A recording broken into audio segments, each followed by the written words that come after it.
मुझ गुनाहगार को दामन में छुपा लो आका।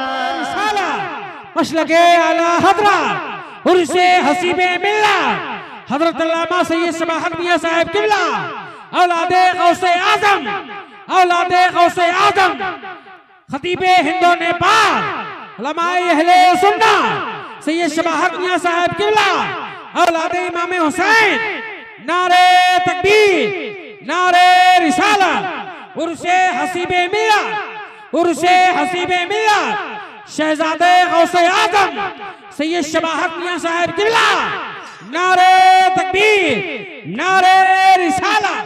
तशरीफ लाए थोड़ा आगे बैठ जाइए हाँ थोड़ा आगे बढ़ के बैठ जाइए। आप बिल्कुल बैठ जाए मेरे भाई, खुदा के वास्ते बैठ जाएं आप, तशरीफ रखें। अरे आने दो भाई।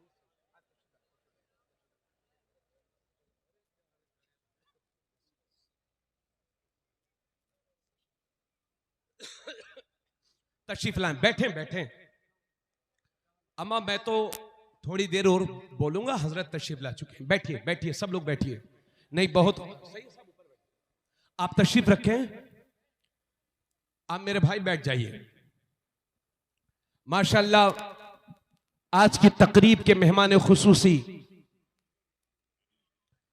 जमात अहले सुन्नत के सफ़े अव्वल के खतीब मायनाज आलिम दीन मकबूल अनाम हुजूर वाला अशाह खतीबुल हिंद हजरत मौलाना सैयद शबाहत हुसैन साहब किबला जनहटा शरीफ जिला संभल, उनकी आमद हो चुकी है और वो आज की बज़्म के खुसूसी मुक़र्रिर है। माशाअल्लाह माशाअल्लाह। वो 11 बजे के बाद तकरीर नहीं करते, मगर हम सब की ख्वाहिश है इंशाअल्लाह वो दिल लगा करके बोलेंगे। वाह वाह। थोड़ी देर और मैं आपसे कुछ बातें कह लूं, इजाजत है ना? जितने मेरे भाई जरूरत से फारिग होने के लिए गए हैं वो जरूरत के बाद फौरन हाजिर हो जाए इंशाअल्लाह। मैं स्टाफ से गुजारिश करता हूं कि आप हजरात भी तशरीफ रखें, सारे उलमा तशरीफ रखें। तो मैं ये कह रहा था, मौलाना अकबर अली साहब किबला आपने मदरसे में कितने साल पढ़ा होगा? अरे 15 साल तो पढ़ा ही होगा। 15 साल पढ़ा है हमारे मिसवाई साहब ने, और मैंने भी तकरीबन 14-15 साल मैंने भी पढ़ा है। हमारी जो सबसे बड़ी प्रॉब्लम है वो ये कि जो मदरसे में 15 पारे पढ़ ले तो वो भी हाफिज जी है, और जो 9 साल पढ़ के बुखारी शरीफ पढ़ के मुबारकपुर से आए तो वो भी हाफिज जी है। अल्लाह अल्लाह। हाफिज जी से ऊंचा दर्जा आप कब दोगे? आपको पता ही नहीं है कि हाफिज जी किसे कहते हैं और मुफ्ती साहब किसे कहते हैं, आलिम दीन किसे कहते हैं। अल्लाह अल्लाह। पता तो जब चलेगा जब आपके खानदान में कोई इल्म दीन हासिल कर रहा होगा। जी जी। मेरे वालिद गिरामी जिंदगी की आखिरी सांस तक जब भी मैं आता था, मेरे घर से 2 किलोमीटर दूर से बस मिलती है। मेरे वालिद साहब बुढ़ापे में मुझको बस अड्डे तक छोड़ के जाते थे। एक बार मैं रोनाही पढ़ने के लिए जा रहा था, मेरा छोटा भाई रिछा में पढ़ता था बरेली शरीफ में। मेरे वालिद साहब के पास पैसे नहीं थे और हमारा वक्त हो गया था मदरसे जाने का, तो घर में कुछ अनाज रखा हुआ था। मेरे वालिद साहब ने 1 कुंटल गेहूं बेचे, 600 रुपये मुझे दिए और 400 रुपये मेरे छोटे भाई को दिए। मियां, जब कुर्बानियां पेश की जाती हैं तब फल खिलते हैं, अल्लाह अल्लाह। फल मिलते हैं। क्या समझते हो, आज 800 साल के बाद गौसुल वरा सरकार गौस आजम के नाम से मलंग शाहपुरवा में दारुल गौसुल वरा कायम है, तो क्या समझते हो ये ऐसे ही है? गौसे पाक फरमाते हैं कि इल्म हासिल करने के सिलसिले में जितनी परेशानियां अब्दुल कादिर ने उठाई हैं, अगर इतनी परेशानियां किसी पहाड़ पर भी आ जाती तो पहाड़ का सीना फट जाता। अल्लाह अल्लाह अल्लाह। 40-40 दिन तक न कुछ खाते थे। हजरत हजरत हजरत आप यहां तशरीफ लाए, आप ऊपर आ जाए। 40-40 दिन तक न कुछ खाते थे न कुछ पीते थे। दरियाए दज्जला के किनारे जो सूखे रोखे टुकड़े पड़े रहते थे उन्हें उठा करके मेरे गौस तनाबुल फरमाया करते थे। अल्लाह अल्लाह। क्या समझते हो ये मर्तबे ऐसे हासिल हो जाते हैं? और जब इल्म मिलता है, नानपारा की सरजमीन तारीखी सरजमीन है, मगर अर्ज करने दो, एक से एक बड़े ओहदेदार, एक से एक बड़े पैसे वाले जो 50 साल पहले 100 साल पहले नानपारा में थे, आज नानपारा के लोग, गिने चुने लोग उनका नाम जानते हैं। लेकिन वाहरे मुफ्ती नानपारा एक मदरसा कायम कर गए, रोजाना 100 बच्चे खड़े होकर उनकी कब्र पे, उनके मजार पे सलातो सलाम पढ़ते हैं। सुभान अल्लाह, सुभान अल्लाह। वो एक ताजु शरिया, क्या समझते हो उन्हें यह मर्तबा ऐसी हासिल हो गया? जब मिस्र गए थे तो उनके वालिद साहब का इंतकाल हो गया था, वापसी नहीं की, इल्म हासिल किया। आज दुनिया के 10 करोड़ लोगों को उनके मुरीद होने का शरफ हासिल है। वो आला हजरत के 1 सदी से ज्यादा का वक्त गुजर गया। आज हिंदुस्तान का कोई भी सुन्नी इलाका ऐसा नहीं है जहां डाल दी कल्ब में अजमत मुस्तफा सैयदी आला हजरत लाखो सलाम गुनगुनाया ना जाता हो। सुभान अल्लाह, सुभान अल्लाह। इल्म की कद्र करो, अपने उलमा की इज्जत करो। अगर ये उलमा कमजोर हो जाएंगे तो आप भी कमजोर हो जाएंगे। अल्लाह अल्लाह। समझ गए? और एक बात और अर्ज कर दूं, कयामत के दिन एक मौका वो भी आएगा कि नबी करीम सल्लल्लाहु अलैहि वसल्लम जामे हौज़े कौसर पर खड़े होंगे। बोलो सुभान अल्लाह। अब जरूर बोलिए। एक मौका ऐसा भी आएगा कि हुजूर हौज़े कौसर पर खड़े होंगे और अल्लाह के नबी सल्लल्लाहु अलैहि वसल्लम की बारगाह में उलमा भी खड़े होंगे। तो अल्लाह के नबी प्याले से कौसर का जाम निकालेंगे और अवाम को देंगे। बोलो सुभान अल्लाह, सुभान अल्लाह। हमें दुआ करो उनमें हमारा भी शुमार हो जाए। हुजूर प्याले से निकालेंगे और कौसर का जाम अवाम को देंगे, अपने मानने वालों को देंगे। थोड़ी देर के बाद प्याला रखेंगे और अपने हाथों से जाम निकालेंगे और उलमा को पिलाएंगे। लोग अर्ज करेंगे हुजूर हमें प्यालों से, इन्हें अपने हाथों से। सरकार फरमाएंगे तुम्हें दुनिया में अपनी फिक्र थी, अपने घर की फिक्र थी, अपने बच्चों की फिक्र थी, अपने माल की फिक्र थी, इसलिए प्याले से पिला रहा हूं। इन दीन के उलमा को मेरे दीन की फिक्र थी, इसलिए इन्हें अपने हाथों से पिला रहा हूं। क्या बात है, वाह। बोलो सुभान अल्लाह। और एक मौका वो भी आएगा कि जितने जन्नती होंगे सब जन्नत में जा चुके होंगे, जितने पक्के जहन्नमी वो सब जहन्नम में। अब उलमा की जमात खड़ी होगी, अल्लाह, सब के सब खड़े होंगे और उन्हें रोक दिया जाएगा, आलिम हजरात रुक जाएं, अभी कोई जन्नत में नहीं जाएगा। तो आलिम देखेंगे कि हाजी अब्दुल रहमान जन्नत में जा रहे हैं, तो आलिम अर्ज करेंगे मौला करीम ये जो हाजी जी हैं जन्नत में गए हैं, ये मेरी तकरीर से तो नमाजी बने थे। मौला करीम तूने इन्हें जन्नत में भेज दिया और मुझे यहीं खड़ा करके रखा है। उलमा कहेंगे मौला हमने तकरीरें की, दीन की खिदमत की, इन्हें हमारी तकरीरों से ही राह रास्त नसीब हुई, या अल्लाह तूने इन्हें जन्नत में भेज दिया, हमें खड़े रखा है। तो अल्लाह फरमाएगा मेरे दीन के उलमा मैंने तुम्हें इसलिए रोके रखा है कि जो पक्के जन्नती थे वो जा चुके, जो पक्के जहन्नमी थे वो जहन्नम में जा चुके। अब ये गुनहगारों की जमात खड़ी है, मैं तुम्हें इख्तियार देता हूं कि जिसका भी हाथ पकड़ो और अपने साथ जन्नत में लेकर दाखिल हो जाओ। नारे तकबीर, नारे रिसाला, मसलके आला हज़रत, मज़हबे इस्लाम, औलादे गौसे आज़म मुफ्ती तबरेज़ आलम साहब क़िबला रामपुरी। वाह वाह वाह, सुभान। इसलिए हुजूर सल्लल्लाहु अलैहि वसल्लम फरमाते हैं मन युरिदिल्लाहु बिही खैरन युफ़क़्क़िहु फ़िद्दीन, अल्लाह जिसके साथ भलाई चाहता है उसे दीन का आलिम बनाता है। समझ रहे हैं मेरी बात? आप लोग तो इस डर से आलिम नहीं बनाते। इधर देखिए मेरी तरफ, आपसे गुजारिश है कि अगर अल्लाह ने 4 बेटे 5 बेटे दिए हैं तो खुदा का वास्ता देकर के कहता हूं अपने एक बेटे को दीन की राह में जरूर छोड़िए, आलिम बनाइए, हाफिज बनाइए। क्यों? क्योंकि जिस तरह से जिस्मानी सेहत के लिए फैमिली डॉक्टर की जरूरत है, इसी तरह रूहानी ताकत के लिए घर में, खानदान में एक आलिम दीन का होना बहुत जरूरी है। जिस खानदान में एक आलिम रहेगा इंशाअल्लाह वो कभी गुमराह नहीं होगा। अगर दो हो जाएं तो सुभान अल्लाह।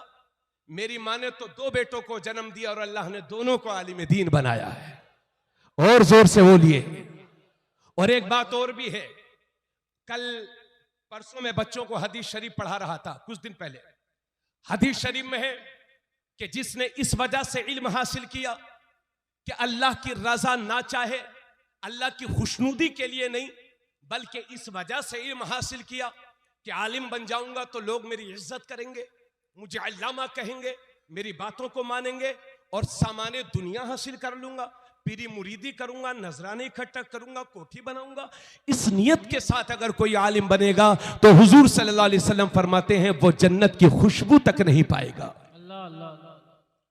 और आज ही शायद 2-3 दिन पहले मैंने ये हदीस पढ़ाई है।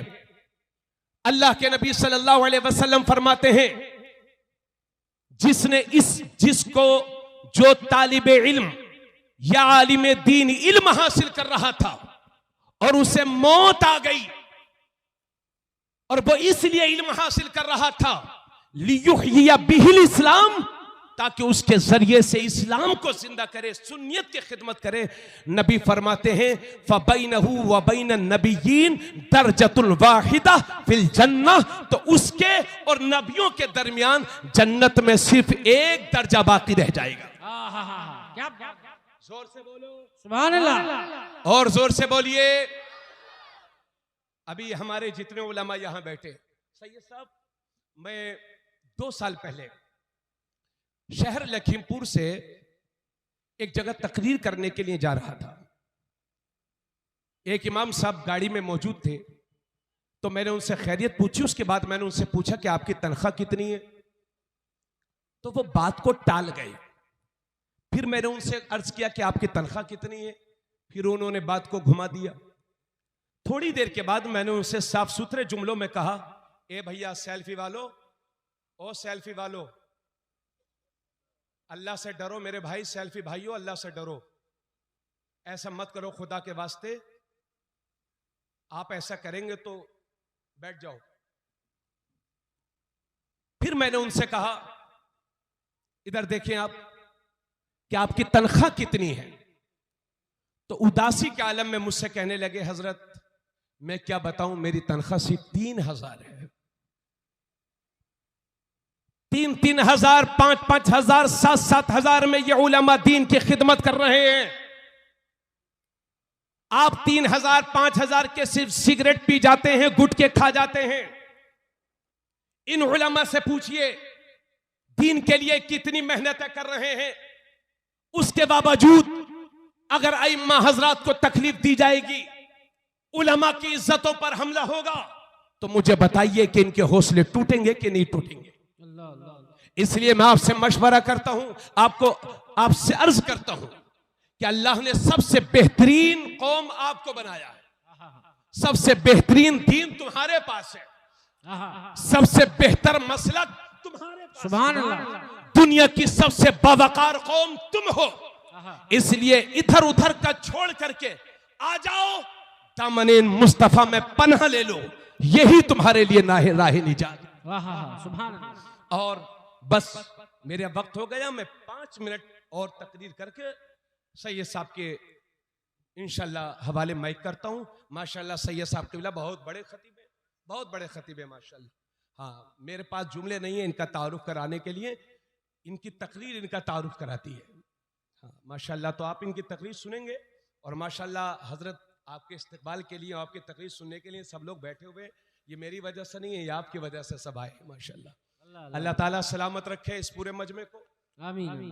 अब हो कितने हुफाज फारिग हो रहे हैं हजरत आपके यहाँ से?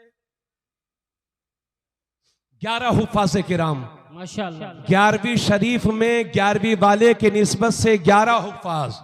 सुभान अल्लाह। मैं अल्लाह के बंदो एक बार तो सुभान अल्लाह कह दो, हाथ उठा के सुभान अल्लाह, सुभान अल्लाह। 11 हुफाज, अल्लाह का शुक्र है। अल्लाह के नबी सल्लल्लाहु अलैहि वसल्लम फरमाते हैं, मन क़रा अल कुरान व अमिल बिमा फीह उल्बिस वालिदाहु ताजन यौमिल क़ियामह ज़ौहु अहसनु मिन ज़ौइ शम्स फी बुयूतिद दुनिया लौ काना फीकुम फमा ज़न्नुकुमुल्लज़ी अमिला बिहाज़ा। अल्लाह के नबी सल्लल्लाहु अलैहि वसल्लम फरमाते हैं, जिसने कुरान पढ़ा और कुरान पढ़ करके उस पर अमल किया, जिसने कुरान को हिफ्ज किया और उसे याद किया, मैं उसकी उस हाफिज की बात कर रहा हूं जो अमल वाला भी है, उसकी बात नहीं कर रहा हूं जो हाफिज तो पूरा है लेकिन दाढ़ी कटा कटा के जो है, जब रमजान शरीफ आता है तो बढ़ा लेता है और जब रमजान शरीफ जाता है तो घटा लेता है, उसकी बात नहीं कर रहा। और उस इमाम की बात भी नहीं कर रहा हूं जो पूरे हफ्ते इमामत करता है और जब जुमेरात के दिन घर आता है तो नमाजों की छुट्टी। इमाम साहब ये कोई सरकारी नौकरी नहीं है कि इसके आपके लिए इतवार की छुट्टी का इंतजाम किया गया हो। इसलिए मैं बेअमल हाफिज की बात नहीं कर रहा हूं। बेअमल हाफिज, बेअमल आलिम, बदअमल आलिम ये धरती के लिए बोझ हैं और बाअमल आलिम खुदा की रहमत है, खुदा की नेमत है। अल्लाह के नबी सल्लल्लाहु अलैहि वसल्लम फरमाते हैं, जिसने कुरान पढ़ा और उस पर अमल भी किया तो क़यामत के दिन उसके माँ बाप को ऐसा ताज पहनाया जाएगा जिसकी रोशनी दुनिया के सूरज की रोशनी से भी ज्यादा होगी। और जोर से बोलिए सुभान अल्लाह, सुभान अल्लाह। दुनिया की सूरज की रोशनी से भी ज्यादा होगी।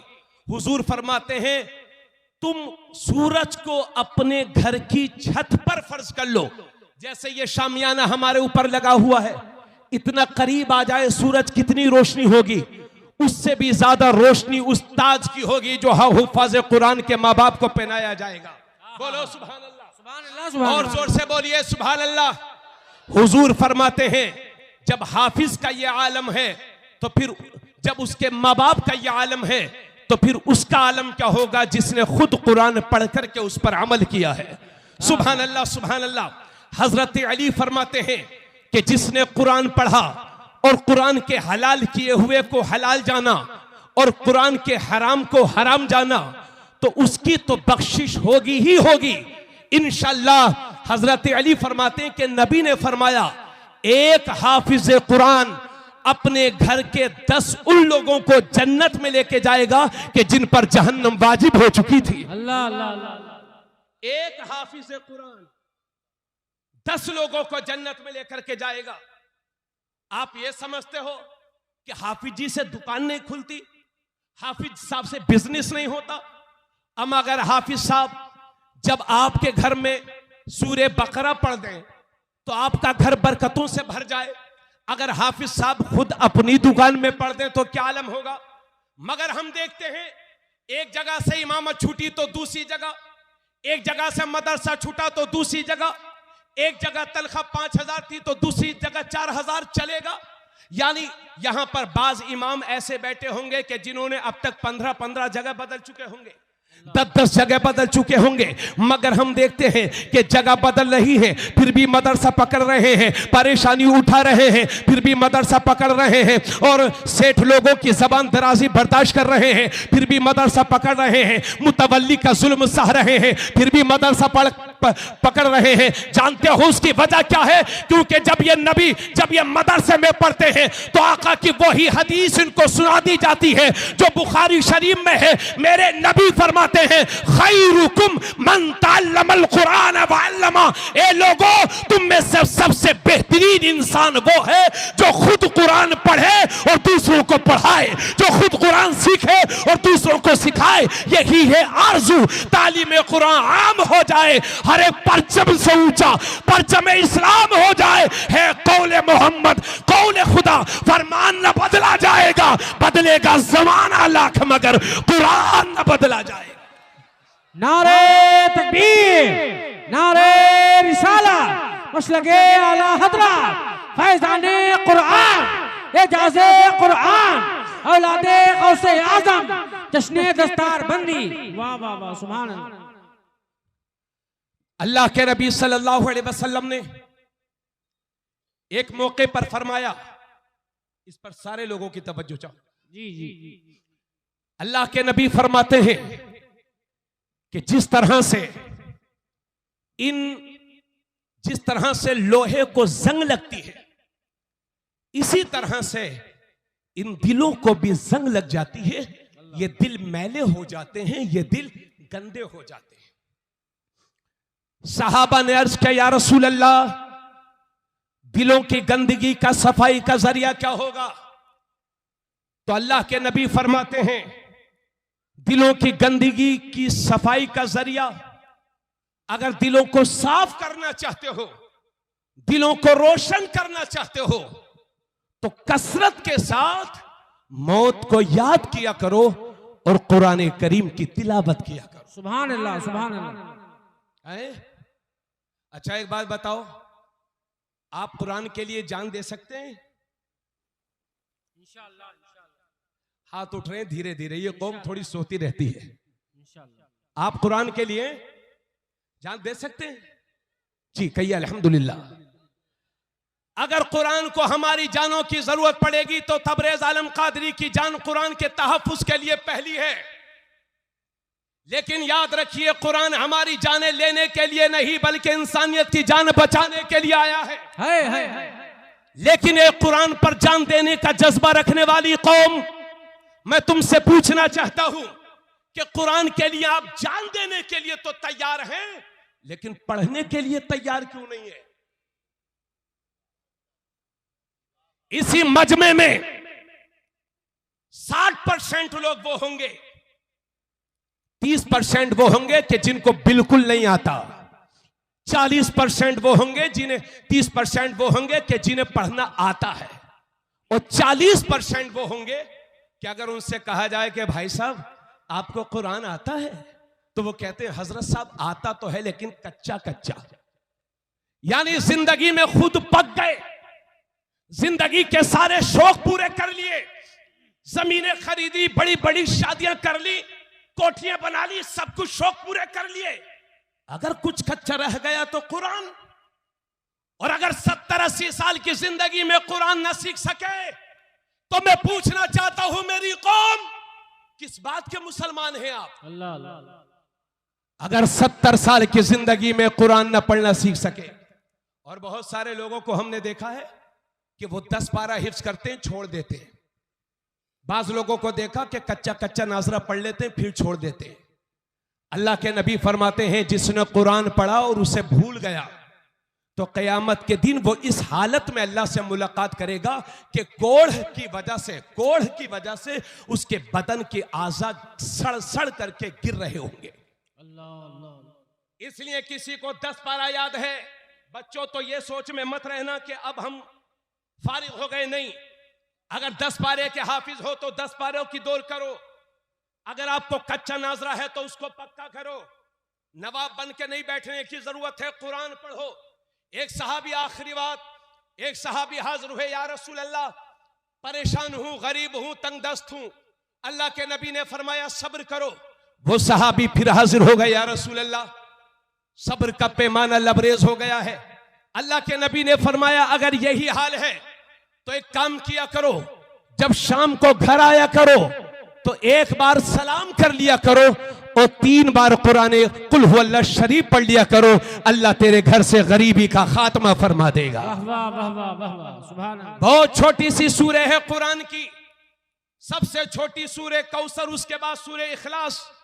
कुरान की छोटी सी सूरह कुल हुवल्लाहु अहद अल्लाहु समद लम यलिद वलम यूलद वलम यकुल लहू कुफुवन अहद। ए महबूब तुम फरमा दो, अल्लाह एक है, अल्लाहु समद, अल्लाह बेनियाज है, लम यलिद वलम यूलद, न उसकी कोई औलाद और न वो किसी की औलाद, वलम यकुल लहू कुफुवन अहद, और नबी के बराबर कोई नहीं, अल्लाह के बराबर कोई नहीं, अल्लाह की तरह कोई नहीं। हजरात एक बार मेरे नबी खड़े हुए हैं, साथ में एक सहाबी खड़े हैं और वो सहाबी पढ़ते हैं कुल हुवल्लाहु अहद अल्लाहु समद लम यलिद वलम यूलद वलम यकुल लहू कुफुवन अहद। तो मेरे नबी ने जब सुना तो फरमाया वजबत वजबत, वाजिब हो गई, वाजिब हो गई, वाजिब हो गई। तो हजरत अबू हुरैरा वहीं खड़े थे, अर्ज करते हैं या रसूल अल्लाह मा वजबत, या रसूल अल्लाह क्या वाजिब हो गई? नबी ने फरमाया जिसने कुल हुवल्लाह पढ़ा उसके लिए जन्नत वाजिब हो गई।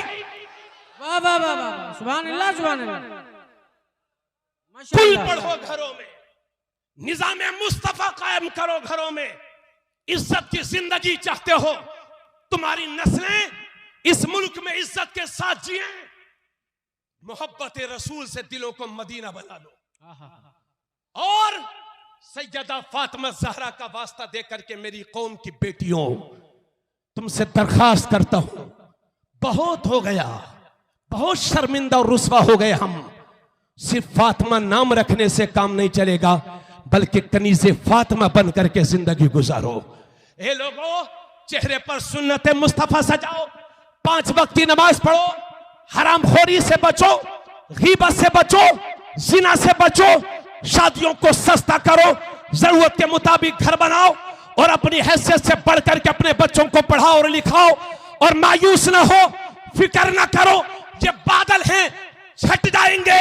इस्लाम का उजाला सुबह क़यामत तक बाकी रहेगा।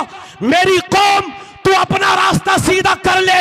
अगर रास्ते में पत्थर भी होंगे तो अल्लाह मोम बना देगा, कांटे भी होंगे तो फूल बना देगा। कि मोहम्मद से वफा तूने तो हम तेरे हैं, ये जहां चीज है क्या लोहो कलम तेरे हैं। आज भी हो इब्राहिम सा ईमा पैदा, आग कर सकती है अंदाज़े गुलिस्ता पैदा। फानूस बन के जिसकी हिफाजत हवा करे, वो शम्मा कब बुझे जिससे रोशन खुदा करे। नूरे खुदा है कुफ्र की हरकत पे खंदसन, फूकों से ये चराग बुझाया न जाएगा।